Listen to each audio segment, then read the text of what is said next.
হযরতে আইয়ুব আলাইহিস সালাতু ওয়াস সালাম যখন ব্যথায় ব্যথিত হয়ে অসুস্থতার ব্যথায় ব্যথিত হয়ে আল্লাহর কাছে দোয়া করে নাই। আইয়ুব নবী দোয়া কখন করেছেন? তিনটা বিষয় যখন সামনে আসলো তখন আইয়ুব নবী বলতেছেন, হে আমার রব আল্লাহ, আমাকে অত্যন্ত কষ্ট স্পর্শ করে ফেলেছেন। আন্নি মাসানিয়াদ-দুররু ওয়া আনতা আরহামুর রাহিমিন। হায় পরওয়ারদিগারে আলম আল্লাহ, আমাকে অত্যন্ত কষ্ট স্পর্শ করে ফেলেছেন। আনতা আরহামুর রাহিমিন, তুমি তো সকল দয়ালুদের দয়ালু। আইয়ুব নবী যখন আল্লাহ পাক পরওয়ারদিগারে আলমের কাছে দোয়া করলেন, আল্লাহ বলেন আমার আইয়ুব দোয়া করতে দেরি হলো। ফাস্তাজাবনা লাহু ফাকাশাফনা মা বিহি মিন দুররিন ওয়া আতাইনাহু আহলাহু ওয়া মিসলাহুম মাআহুম রাহমাতাম মিন ইনদিনা ওয়া যিকরা লিল আবিদিন। সুবহানাল্লাহ বলেন, সুবহানাল্লাহ। আল্লাহ পাক পরওয়ারদিগারে আলম বলেন, আমার আইয়ুব যখন আমার কাছে দোয়া করলেন, আমি আল্লাহ রাব্বুল আলামিন আইয়ুব নবীর দোয়াকে সাথে সাথেই কবুল করে নিলাম। সুবহানাল্লাহ। কবুল করে কি করলাম? ফাকাশাফনা মা বিহি মিন দুররিন ওয়া আতাইনাহু আহলাহু, আমি আইয়ুব নবীর থেকে যত কষ্ট আছে সমস্ত কষ্ট থেকে আইয়ুব নবীকে মুক্তি দিয়ে দিলাম। শুধু কি আমি মুক্তি দিলাম তা নয়, ওয়া আতাইনাহু আহলাহু ওয়া মিসলাহুম মাআহুম, আইয়ুব নবীকে আমি তার সন্তান নিয়ে পরীক্ষা করেছিলাম। আইয়ুব নবীকে আমি তার ধন সম্পদ নিয়ে পরীক্ষা করেছিলাম। আইয়ুব নবীর অসুস্থতা দিয়ে আমি পরীক্ষা নিয়েছিলাম। এখন আইয়ুব আলাইহিস সালাতু ওয়াস সালামের দোয়া আমি আল্লাহ কবুল করে তাকে সুস্থতা দিয়ে দিলাম। তার সন্তান যা ছিল দ্বিগুণ সন্তান দান করলাম। এমনকি তার যে সম্পদ আছে এই সম্পদের দ্বিগুণ আমি আল্লাহ পাক দিয়ে দিলাম। রহমাতাম মিন ইনদিনা, এটা হলো তার রবের পক্ষ থেকে রহমত এবং দয়া। সুবহানাল্লাহ।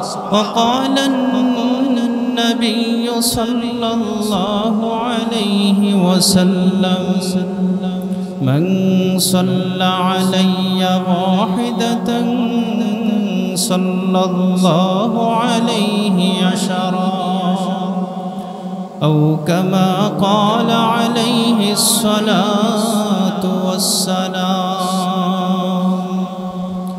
صلى الله على سيدنا ومولانا محمد وعلى آله وأصحابه وسلم أستغفر الله إن الله غفور رحيم سبحان الله وبحمده سبحان الله العظيم। আল্লাহ পাক পরওয়ারদিগারে আলমের দরবারে অসংখ্য শুকরিয়া জ্ঞাপন করছি যে আল্লাহ সুবহানাহু ওয়া তাআলা আমাদেরকে আল্লাহর ঘর মসজিদে আসার এবং আল্লাহর হুকুম পুরা করার জন্য তৌফিক দান করেছেন। এই জন্য সকলেই দিল থেকে শুকরিয়া আদায় করে আলহামদুলিল্লাহ। আপনাদের সামনে কোরআনুল কারীম থেকে একখানা আয়াত তেলাওয়াত করা হয়েছে। দুনিয়ার মধ্যে আল্লাহ রাব্বুল আলামিন 1,24,000 নবী রাসূলগণ মতান্তরে 2,24,000 নবী রাসূলগণকে আল্লাহ দুনিয়াতে পাঠিয়েছেন। প্রত্যেক নবীদেরকে যেই তালিমটা দিয়েছিলেন সকলকে আল্লাহ রাব্বুল আলামিন সবরের তালিম দিয়েছিলেন। আর নবীগণ তার উম্মতদেরকে সবরের তালিম সকল নবীরা তার উম্মতদেরকে দিয়েছিলেন। কারণ আল্লাহর হাবিব সাল্লাল্লাহু আলাইহি ওয়াসাল্লাম বলেন, মানুষের অর্ধেক ঈমান বনে ধৈর্যের মাধ্যমে, আর অর্ধেক ঈমান বনে মানুষের শুকরিয়ার মাধ্যমে। তার মানে শুকরিয়া না থাকলেও সে পূর্ণ ঈমানদার হতে পারবে না, ধৈর্য না থাকলেও সে পূর্ণাঙ্গ ঈমানদার হতে পারবে না। পরিপূর্ণ মুমিন হওয়ার জন্য ধৈর্য লাগবে, সবর লাগবে, শুকরিয়াও লাগবে, তাহলে সে পূর্ণাঙ্গ মুমিন বনতে পারবে। কারণ পৃথিবীতে মানুষ চলতে গেলে একটা মানুষের জিন্দেগিতে কখনো দুঃখ আসবে, কখনো সুখ আসবে, কখনো সুস্থ থাকবে, কখনো অসুস্থ হবে, কখনো তার জিন্দেগিতে অভাব আসবে, আবার কখনো তার জিন্দেগিতে আল্লাহ প্রশস্ততা নিয়ামত দান করবে। এই সারাটা জিন্দেগিকে সুন্দরভাবে পরিচালনার জন্যে আল্লাহ পাক মানুষদেরকে কোরআনের বিভিন্ন জায়গার মধ্যে সবরের তালিম দিয়েছে, ধৈর্যের তালিম দিয়েছে। কারণ এই ধৈর্য শক্তি যদি মানুষের থাকে তাহলে সে যেই সময় যেই মুসিবতটা তার সামনে আসবে এটার মোকাবেলা তার করা অতি সহজ হয়ে যাবে। এই জন্য আল্লাহর হাবিব সাল্লাল্লাহু আলাইহি ওয়াসাল্লাম বলেন যে আল্লাহ পাক প্রত্যেকটা মানুষের নির্ধারিত একটা আসন রাখছেন সম্মানের, দুনিয়াতে এবং আখিরাতে। এই নির্ধারিত আসনে পৌঁছার জন্য সে বিভিন্ন রকম মুসিবতের সম্মুখীন হতে হবে। কখনো সে নিজের দেহের উপর সমস্যা আসবে, মুসিবত আসবে, কখনো তার সন্তানের উপর মুসিবত আসবে, কখনো তার মালের উপরে মুসিবত আসবে। এই মুসিবতগুলো দেওয়ার পরে আল্লাহ পাক বান্দাকে মুসিবতের উপর ধৈর্য ধরার শক্তিও আল্লাহ দান করবে, সুবহানাল্লাহ।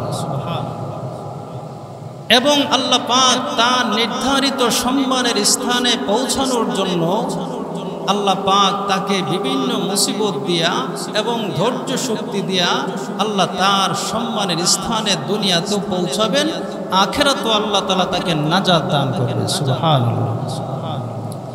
এই জন্য এই সবরের তালিম আল্লাহ কোরআনেও বলেছেন, ইয়া আইয়ুহাল্লাযীনা আমানুসবিরু ওয়া সাবিরু। আল্লাহ পাক পরওয়ারদিগারে আলম বলেন, হে ঈমানদারগণ তোমরা ধৈর্য ধারণ করো, ধৈর্য তোমরাও করো এবং ধৈর্যের তালিম মানুষদেরকেও দাও। কারণ হলো ইন্নাল্লাহা মা'আস সাবিরিন, আল্লাহ রাব্বুল আলামিন সবর করনেওয়ালাদের সাথে আছেন দুনিয়াতে এবং আখিরাতে। এই জন্য মুহাক্কিক আলেমগণ সবরের তিনটা ব্যাখ্যা করেছেন। এই তিনটা ব্যাখ্যার মধ্যে এক নাম্বার হলো as-sabru আলা তাআত, আনুগত্যের সবর।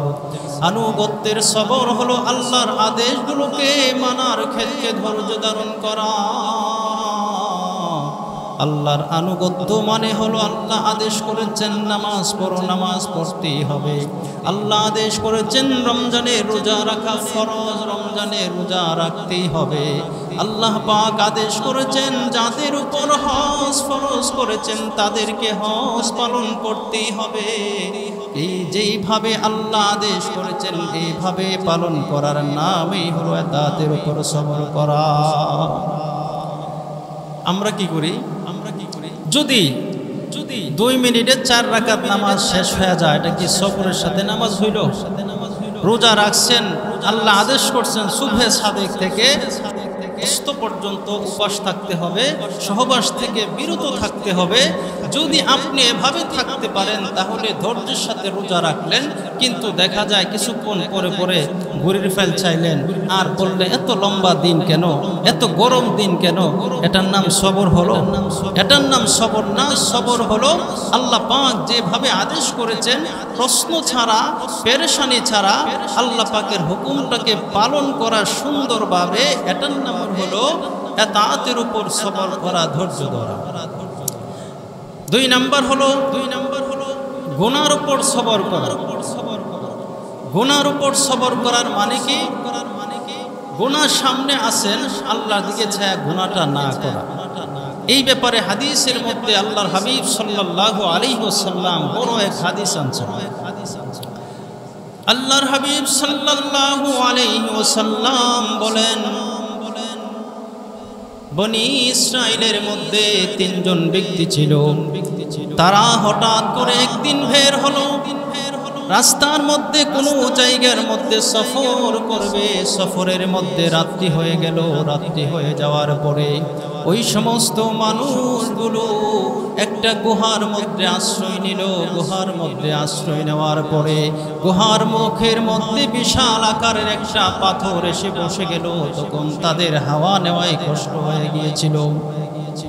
এমন সময় তিনজন ব্যক্তি আলোচনায় বসলেন, পরামর্শের মধ্যে বসলেন। তিনজন ব্যক্তি পরামর্শ করলেন, এখন এই গুহা থেকে বাঁচার জন্য কোনো পথ নাই, কি করা যায়? তখন তিনজন আলোচনা সাপেক্ষে বলতে লাগলো, আমাদের জিন্দেগির এমন কোন আমল যদি থাকে যে আমলের বিনিময়ে আল্লাহর কাছে চাইলে আল্লাহ পাক পাথরটা দূরে সরায় দিবেন। তখন তাদের একজন বলল, আমার জিন্দেগির মধ্যে আল্লাহকে সন্তুষ্টি করার লক্ষ্যে একটা আমল করেছিলাম, আর সেই আমলটা হলো আমার দুইজন বৃদ্ধ মা বাবা দুনিয়াতে ছিল। এই দুইজন বৃদ্ধ মা বাবাকে আমি প্রতি রাতে দুধ দহন করে খাওয়াইতাম, কিন্তু মা বাবার আগে আমি আমার সন্তানদেরকে খাওয়ানি পছন্দ করতাম না। এমনকি আমি আমার বিবি স্ত্রীকে হয়ে আমরা খানারকে পছন্দ করতাম না। হঠাৎ করে একদিন আমি অনেক দূরে সফরের মধ্যে গিয়ে আটকে গেলাম। আয়েশা দেখি আমার মা এবং বাবা ঘুমিয়ে আছেন। আমি দুধ দহন করে আমি আমার মা বাবার সামনে দাঁড়ায় রইলাম। এই দিকে সন্তান, ছোট ছোট বাচ্চারা আমার পায়ে ধরে বলতেছেন, বাবা পেটে ক্ষুধা, আমাদেরকে একটু দুধ দাও। আমি এই জিনিসটাকে পছন্দ করি না, আমার মা বাবার আগে আমি কাউকে দুধ দেওয়ার জন্যে। এই জন্যে আমি সন্তানদেরকে না দিয়া সারা রাত মা বাবার পাশে দাঁড়িয়েছিলাম। মা বাবার পাশে দাঁড়িয়ে থেকে যখন শেষ রাত্রে মা বাবা ঘুম থেকে জাগ্রত হলো, আমি মা বাবাকে এই দুধটুকু পান করিয়েছিলাম। এই কথা বলে আর আল্লাহকে বলে,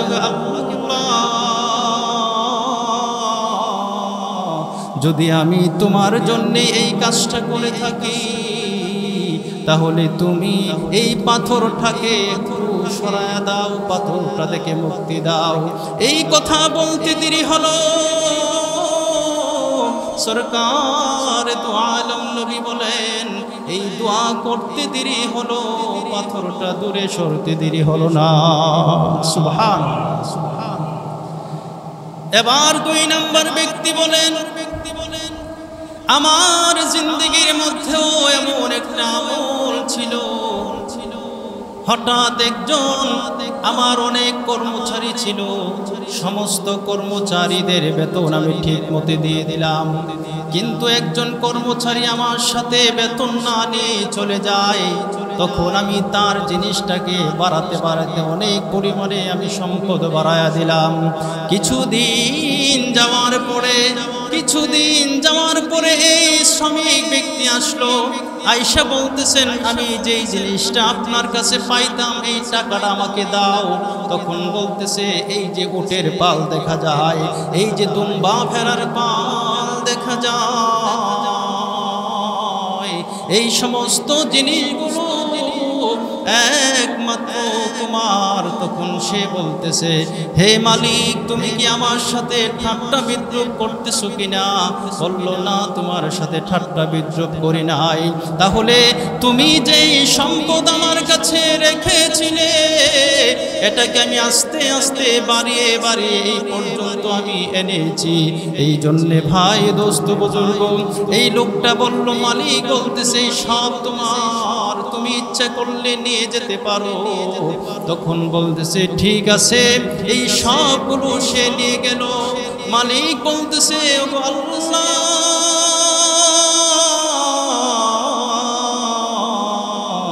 যদি এই কাজটা একমাত্র তোমার সন্তুষ্টির জন্যই করে থাকি, তাহলে একমাত্র তুমি এই পাথর থেকে নাজাত দিতে পারো। সরকারে দু আলম নবী মুহাম্মদুর রাসূলুল্লাহ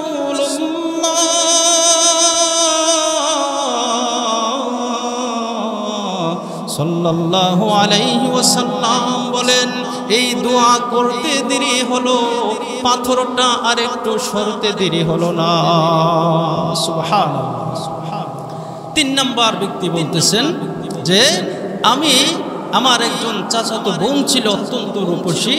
এই বোন একবার বিপদে পড়ে আমার কাছে কিছু টাকা ধার নেওয়ার জন্য আসছে।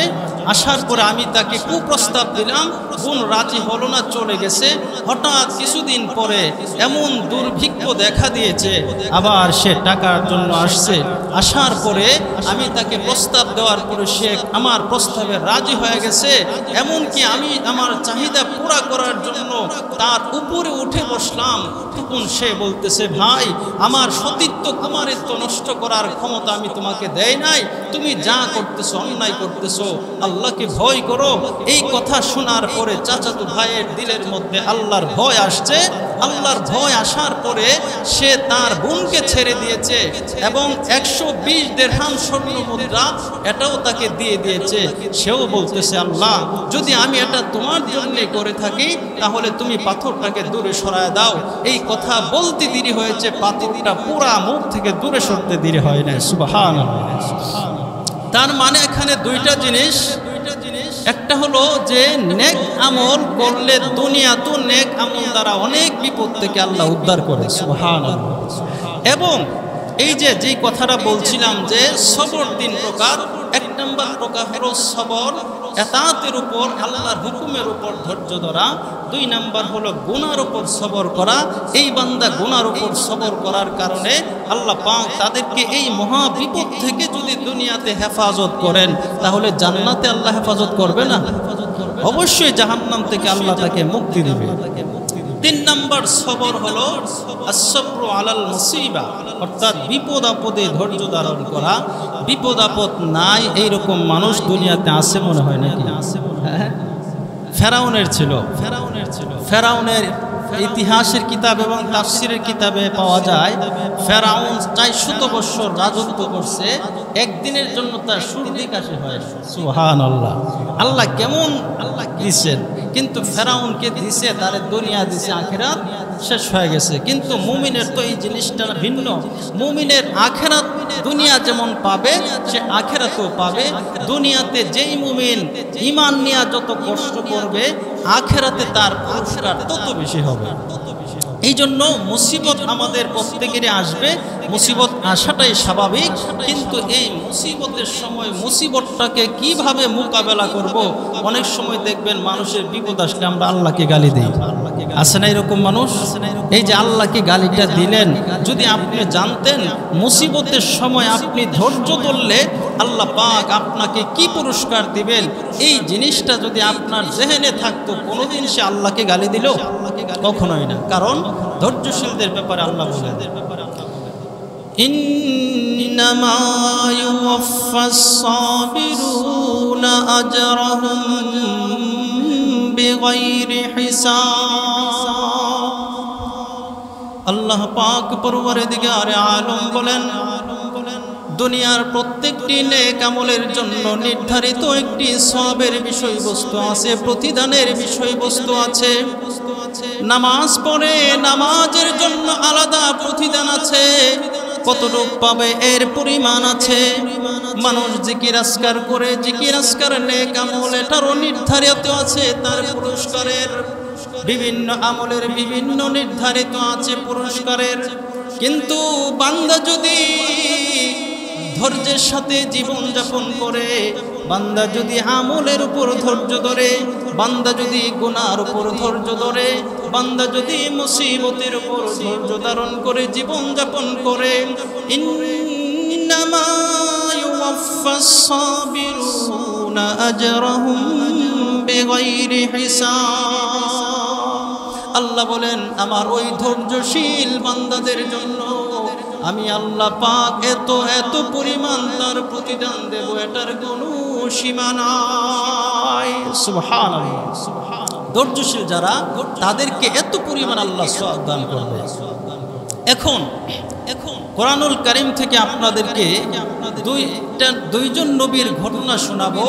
ওনারা কি পরিমাণ মুসিবতে ছিল এবং ওনাদের ধৈর্য শক্তি আল্লাহ কেমন দিয়েছিল, এই ধৈর্যের মাধ্যমে আল্লাহ মুসিবত থেকে উদ্ধার করেছিল এবং তাদের কি পরিমাণ পুরস্কার ছিল আল্লাহ পাক সূরাতুল আম্বিয়ার মধ্যে ইরশাদ করেন, وَأَيُّوبَ إِذْ نَادَى رَبَّهُ أَنِّي مَسَّنِيَ الضُّرُّ وَأَنْتَ أَرْحَمُ الراحمين فاستجبنا له ما كشفنا ما به من ضر وآتيناه أهله ومثلهم معهم رحمة من عندنا وذكرى للعابدين। আল্লাহ পাক পরওয়ারদিগার আলম হযরতে আইয়ুব আলাইহিস সালাতু ওয়াস সালামের কথা বলতেছেন যে আইয়ুব নবীকে আমি আল্লাহ তাকে ধন সম্পদ দিয়েছিলাম, তাকে নবুয়ত দিয়েছিলাম, তাকে সম্মান দিয়েছিলাম, তাকে সন্তান দিয়েছিলাম, অর্থাৎ দুনিয়ার যত নিয়ামত আছে সব কিছু আমি আইয়ুব আলাইহিস সালাতু ওয়াস সালামকে দিয়েছিলাম। সুবহানাল্লাহ। কিন্তু আইয়ুবকে আমি পরীক্ষা করার জন্য এক সময় আইয়ুবের সন্তানকে আমি নিয়ে নিলাম, আইয়ুব থেকে আমি ধন সম্পদ নিয়ে নিলাম। আইয়ুব আলাইহিস সালাতু ওয়াস সালামের যে সুস্থতা ছিল এই সুস্থতা পর্যন্ত আমি চিনিয়ে নিলাম। সুবহানাল্লাহ। এই যে আইয়ুব আলাইহিস সালাতু ওয়াস সালাম অসুস্থ হলেন এই ঘটনা আমরা সকলেই জানি, কিন্তু আইয়ুব আলাইহিস সালাতু ওয়াস সালামের অসুস্থতার ব্যাপারে বিভিন্ন রওয়ায়াত আছে। এর মধ্যে একটা সহিহ রওয়ায়াত হলো হযরতে আনাস রাদিয়াল্লাহু তাআলা আনহু থেকে আইয়ুব নবীর যে সারা দেহ পচন ছিল এই পচনের সময় সীমাটা ছিল 118 বছর পর্যন্ত। সুবহানাল্লাহ। আমাদের এইরকম কোন রোগে আছে যে 18 বছর সারা দেহ পচা আছে? তাহলে এই পরিমাণ সন্তানও নিয়ে নিছেন, যা সম্পদ আছেন সমস্ত সম্পদ ধ্বংস করে দিছেন, নিজের সুস্থতাও নিয়ে নিছেন।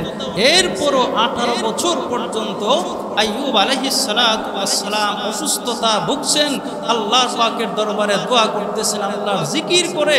আইয়ুব নবী বলেন আমার জিন্দেগীর মধ্যে যত জীবন আমি হায়াত পাইছি সব থেকে বেশি আমার শান্তির জিন্দেগি ছিল 18 বছর। সুবহানাল্লাহ। কিভাবে?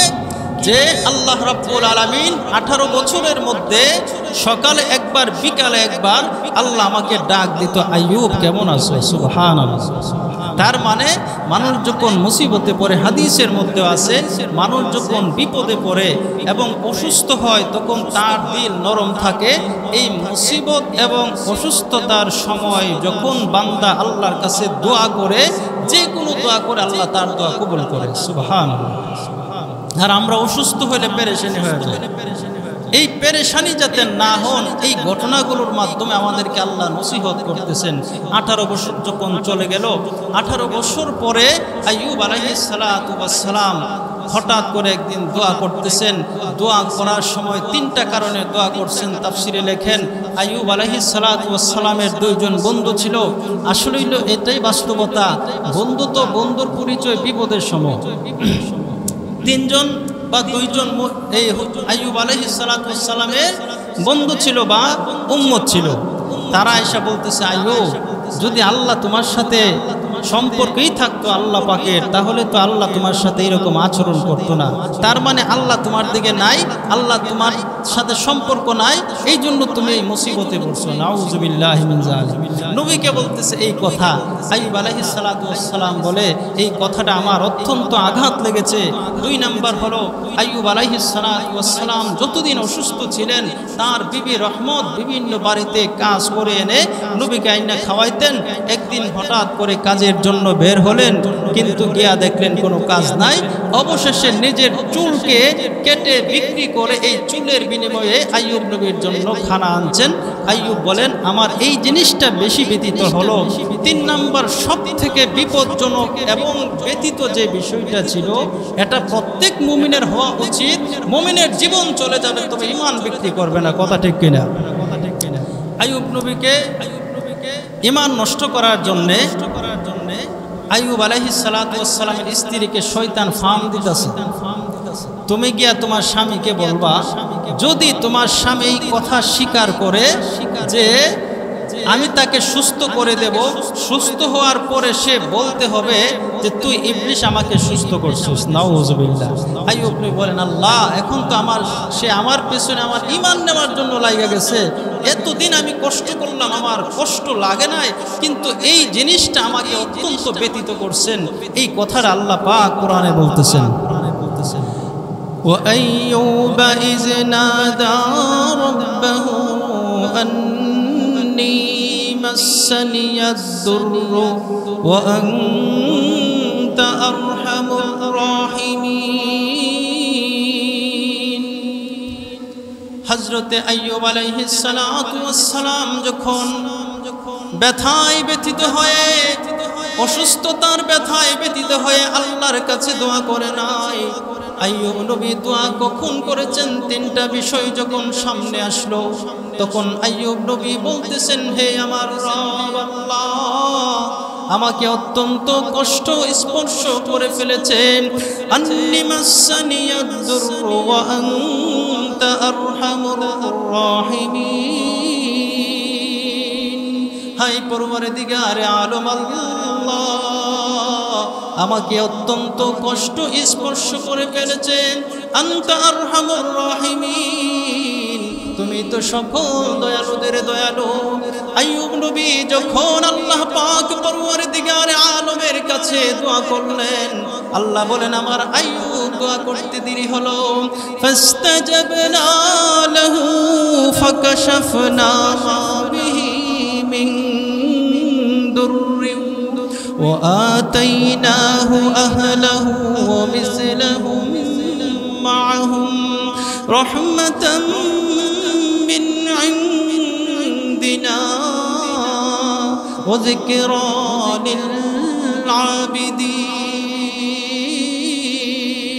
للعابدين। سبحان الله سبحان الله।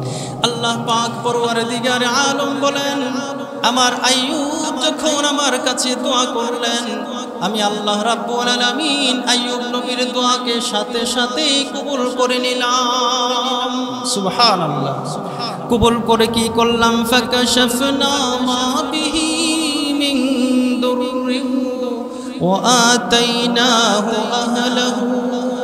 আমি আইয়ুব নবীর থেকে যত কষ্ট আছে সমস্ত কষ্ট থেকে আইয়ুব নবীকে মুক্তি দিয়ে দিলাম। শুধু কি আমি মুক্তি দিলাম তা নয়, ওয়া আতাইনাহু আহলাহু ওয়া মিসলাহুম মাআহুম। আইয়ুব নবীকে আমি তার সন্তান নিয়ে পরীক্ষা করেছিলাম। আইয়ুব নবীকে আমি তার ধন সম্পদ নিয়ে পরীক্ষা করেছিলাম।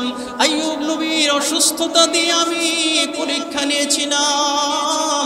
এখন আইয়ুব আলাইহিস সালাতু ওয়াস সালামের দোয়া আমি আল্লাহ কবুল করে তাকে সুস্থতা দিয়ে দিলাম। তার সন্তান যা ছিল দ্বিগুণ সন্তান দান করলাম। এমনকি তার যে সম্পদ আছে এই সম্পদের দ্বিগুণ আমি আল্লাহ পাক দিয়ে দিলাম। রহমাতাম মিন ইনদিনা, এটা হলো তার রবের পক্ষ থেকে রহমত এবং দয়া। সুবহানাল্লাহ। তাহলে লাভ হয়েছে না ক্ষতি হয়েছে? যা দিছিন আল্লাহ তাআলা নিয়ে গিয়েছিল, পরীক্ষায় ফাঁস হওয়ার পরে তার থেকে আল্লাহ দ্বিগুণ দান করছে। সুবহানাল্লাহ। এখন প্রশ্ন হলো, হুজুর এটা তো নবীদের ক্ষেত্রে খাস ছিল, এটা নবীদের শান ছিল, এটা কি আমাদের বেলাও সম্ভব হবে? আল্লাহ এই উত্তর 1450 বছর আগে দিয়ে দিয়েছেন এবং বললেন আল্লাহ পাক, ওয়া যিকরা লিল আবিদিন। সুবহানাল্লাহ বলি।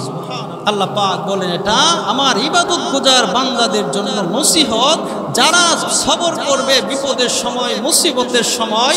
আমি আল্লাহ পাক আইয়ুব নবীকে যেভাবে পুরস্কৃত করেছি, এখনো যদি তার মানুষ করে, কিয়ামত পর্যন্ত যদি সেই মানুষগুলো করে, আমি আল্লাহ এখনো তাদের বেলা একই ব্যবহার করব। সুবহানাল্লাহ। হযরতে ইউনুস আলাইহিস সালাতু ওয়াস সালামের ঘটনা এখানে বর্ণনা করতেছেন। হযরতে ইউনুসকে আল্লাহ পাক ইরাকের এক বসতির জন্য, এলাকার জন্য নিযুক্ত করেছিলেন। মানুষগুলো কুফর শিরকের সাথে লিপ্ত ছিল, দাওয়াত দিচ্ছেন কিন্তু কবুল করছে না।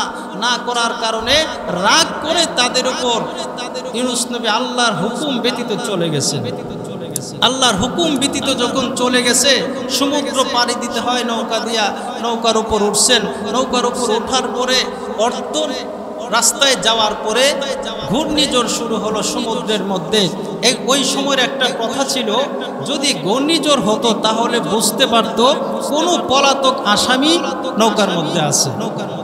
একবার দুইবার তারা লটারি কাটতেছেন, বারবার হযরতে ইউনুস নবীর নাম আসে। ইউনুস নবী তো আর বুঝতে বাকি নাই, সে তো নবী। বলতেছে যে আইরে, আমি তো আল্লাহর হুকুম ছাড়া আমি নিজের ইজতিহাদ করে বের হয়ে আসছি, এই আসামি আমি হব। সে ঝাঁপ দেয়া নদীতে পড়ে গেছেন, এমনি করে মাছ তাকে গিলে ফেলছেন। আল্লাহ পাক মাছের উপর আদেশ জারি করে দিয়েছেন, হে মাছ, আমার আইয়ুবকে সংরক্ষণের দায়িত্ব তোকে দিয়েছি, কিন্তু আমার আইয়ুব নবীর একটা পশমেরও যাতে ক্ষতি না হয়। সুবহানাল্লাহ। এই কথাটা আল্লাহ বলতেছেন এবং আইয়ুব নবী কি দোয়া করছেন, আর দোয়া করার পরে আল্লাহ যে সাথে সাথে কবুল করছেন, এই কথাটা আল্লাহ এখানে বলতেছেন। وَظَنُّونِ إِذْ ذَهَبَ مُغَاضِبًا فَظَنَّ أَن لَّن نَّقْدِرَ عَلَيْهِ فَنَادَى فِي الظُّلُمَاتِ أَن لَّا إِلَٰهَ إِلَّا أَنتَ سُبْحَانَكَ إِنِّي كُنتُ مِنَ الظَّالِمِينَ। আল্লাহ পাক পরওয়ারদিগারে আলম বলেন, হযরতে ইউনুস আমার কথা ব্যতি রেখে সে চলে গিয়েছিল। ভেবেছিল আমি তাকে শাস্তির সম্মুখীন করব না, কিন্তু আমি আল্লাহ পাক পরওয়ারদিগারে আলম, এটা তেমন গুনাহ হয়, আল্লাহর কাছে ধর্তব্য হয় না। কিন্তু একজন নবী যদি সামান্য কিছু এদিক সেদিক করে, এটা আল্লাহর কাছে জবাবদিহিতা করতে হয়। হযরতে ইউনুসকে বলেন, আমি ভেবেছি আমি তাকে পাকড়াও করব না, সে ভেবেছে এটা না, এটা হতেই পারে না। হযরতে ইউনুসকে মাছের পেটে দিলাম। মাছের পেটে যাওয়ার পরে 40 দিন যখন থাকলো, 40 দিন থাকার পরে হযরতে ইউনুস নবীর জবান থেকে যে দোয়াটা বের হয়েছিল, আল্লাহ ইলাহা ইল্লা আনতা সুবহানাকা ইন্নী কুনতু মিনাল যালিমিন। হযরত ইউনুস লা ইলাহা ইল্লা আনতা সুবহানাকা ইন্নী কুনতু মিনাল যালিমিন, এই দোয়া যখন করলো, হায় আমার রব আল্লাহ, আমি জানি তুমি ছাড়া কোনো মাবুদ নাই, তুমি সবার থেকে পবিত্র। আমি নিজের নফসের উপর জুলুম করে ফেলেছি, আমি তোমার কথা না শুনে তোমার আদেশের অপেক্ষা করে আমি কেন নিজ থেকে আমি চলে গেলাম, এই জন্যে আমি আমার নফসের উপর জুলুম করে ফেলেছি। আল্লাহ পাক পরওয়ারদিগারে আলম বলেন, আমার ইউনুস যখন দোয়া করলেন আমার কাছে, আমি আল্লাহ রাব্বুল আলামিন হযরতে ইউনুসের দোয়াকে আমি সাথে সাথে কবুল করে নিলাম। সুবহানাল্লাহ। فاستجبنا له ونجيناه من الغم وكذلك ننجي জিল মুমিনিন। আল্লাহ রাব্বুল আলামিন বলেন, হযরত নূহ যখন দোয়া করলেন আমি তার দোয়াকে কবুল করে নিলাম এবং তাকে এই অন্ধকার থেকে নাজাত দিলাম। শুধু যে হযরতে আইয়ুবকে আমি অসুস্থতা থেকে সুস্থ করলাম, হযরতে ইউনূসকে মাছের পেট থেকে আমি মুক্তি দিলাম, হযরতে ইব্রাহিম খলিলুল্লাহকে নমরুদের আগুন থেকে মুক্তি দিলাম, হযরতে মূসা কালিমুল্লাহকে ফেরাউনের আক্রমণ থেকে মুক্তি দিলাম তা নয়। ওয়াকাযালিকা নুনজিল মুমিনিন। আল্লাহ বলেন, বান্দা আমি জানি তোমরা 1450 বছর পরে গিয়ে এই প্রশ্ন করবে, 100 বছর না 1000 বছর পরে গিয়ে তোমরা এমন প্রশ্ন করবে। এটা নবীদের বেলায় খাস ছিল, এটা আমাদের জন্য মনে হয় হবে না। এই জন্য আল্লাহ এই প্রশ্নের জবাব দিয়েছেন, ওয়াকাযালিকা নুনজিল মুমিনিন। এমনই ভাবে যত ঈমানদার আসবে, যত মুমিন বান্দা বান্দিরা মুসিবতের মধ্যে পড়ে কোনো দিক দিয়ে সে সাহায্য পায় না, না ভাইয়ের কাছে সাহায্য পায়, না বাবার কাছে সাহায্য পায়, না কোনো বন্ধুর কাছে সাহায্য পায়, গোটা দুনিয়া তার জন্য সংকীর্ণ হয়ে গেছে। আমার আল্লাহ বলেন, বান্দা তোরা দুনিয়ার জিন্দেগিতে 4 দিক তোরা তালাশ করতে পারবি। 4 দিক যদি তোদের জন্য স্তব্ধ হয়ে যায়, নীরব হয়ে যায়, কিন্তু মনে রাখবে দিক হলো 6টা। তখন যখন তুই মুসিবতের মধ্যে পড়ে, আমার সেজদার মধ্যে পড়ে, আমার কদমতি পায়ের মধ্যে পড়ে, চোখের পানি গুলো ছেড়ে দিয়ে যখন 2 হাত তুলে আসমানের দিকে আমি আল্লাহর কাছে চাইবি, আমি আল্লাহ রাব্বুল আলামিন তুই যত বড় মুসিবতেই থাকুস না কেন, আমি আল্লাহ রাব্বুল আলামিন তোকে মুসিবত থেকে নাজাত দেব। সুবহানাল্লাহ। তার মানে হলো এই সংক্ষিপ্ত আলোচনা দ্বারা আমরা বুঝতে পারলাম আমাদের জীবনে যত রকম মুসিবত আছে, সমস্ত মুসিবতের মূল ঔষধ হলো কি? ধৈর্যের মাধ্যমে মোকাবেলা করা, সবরের মাধ্যমে মোকাবেলা করা। অর্থাৎ যে কোনো মুসিবত আসছে ধৈর্য ধরেন, এত হাই হতাশ না করা, আজকেই করতে হবে, আজকেই সমাধান হতে হবে এইরকম না। মুসিবত, অসুস্থ হয়েছেন একটু ধৈর্য ধরেন, অভাবে পড়ছেন সাথে সাথে সুদে না গিয়ে একটু ধৈর্য ধরেন, আপনার বিরুদ্ধে মানুষ চক্রান্ত করতেছে সাথে সাথে অ্যাকশনে না গিয়ে সবর করেন, ধৈর্য ধরেন, সমস্ত কিছু আল্লাহ পাক ঠিক করে দিবেন। কারণ হলো আল্লাহ কোরআনে বলছেন, ইয়া আইয়ুহাল্লাযীনা আমানুস্তাঈনু বিস-সাবরি ওয়াস-সালাহ ইন্নাল্লাহা মা'আস সাবিরিন।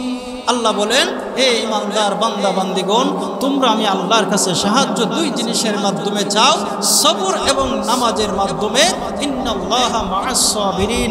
যারা ধৈর্যশীল হবে, যারা ধৈর্যশীল হবে, আল্লাহ বলেন এই মানুষগুলোর সাথে আমি আল্লাহ পাক আছি। সুবহানাল্লাহ। ওয়া ইউরিদুল্লাহু খাইরা ইউসিব মিনহু। নবীজি বলেন, যারা মুসিবতে বেশি বেশি পড়ে, অনেক মানুষ মনে করে মুসিবতে পড়লে মনে হয় আল্লাহ তার প্রতি নারাজ। এটা আমাদের অনেকের ধারণা না, কিন্তু আসলে বিষয়টা এইরকম না। আল্লাহ পাক যাকে বেশি মহব্বত করবেন, যাকে বেশি পছন্দ করবেন, তার কাছে মুসিবত পৌঁছায় দিবে এবং মুসিবতের উপরে ধৈর্য ধরার ক্ষমতা আল্লাহ দান করবে। আল্লাহ পাক আমাদেরকে সংক্ষিপ্ত কথাগুলোর উপর আমল করার তৌফিক দান করুন।